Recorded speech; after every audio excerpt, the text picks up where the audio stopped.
డాయ ధీమహి తన్నో దంతి ప్రచోదయాత్ మహాకర్ణాయ విద్మహే వక్రతుండాయ ధీమహి తన్నో దంతి ప్రచోదయాత్. ఈ గాయత్రులు ఇందులో గణపతిని కూడా ఆదిత్య మండల స్వరూపంగా చెప్పడం ఉన్నది.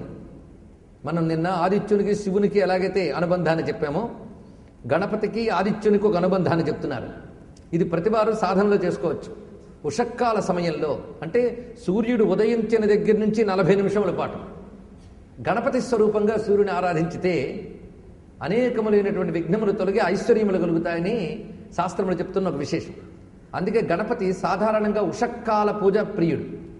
ఉషక్కాలము మళ్ళీ సాయం సంధ్యాకాలము ఈ సంధ్యల్లో గణపతిని ఆరాధన చేయాలి. అంతేగాని అపరాహ్నము అర్ధరాత్రము గణపతి మంత్రానికి కానీ గణపతి ఆరాధనకు కానీ తగదు. ఒక్క భాద్రపద మాస చతుర్థి నాడు మాత్రమే మధ్యాహ్న చవితున్నది తీసుకోవాలి. ఇది ఇక్కడ వివరిస్తున్నారు. ఎందుకంటే గణపతి అనేది సృష్టి ఆది నుంచి ఉన్నటువంటి ఓంకార తత్వం. అతడే పార్వతీ పరమేశ్వరుల తనయుడుగా అవతరించాడు. అంతకు ముందు ఆయన ఉన్నాడు.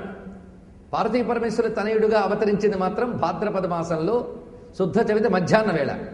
అందుకు ఆ ఒక్కరోజు మాత్రం మధ్యాహ్న కాలం గ్రాహ్యం, మిగిలిన ఎప్పుడు కూడా ఉషక్కాలమే. అందుకే ఇక్కడ గణపతిని సూర్య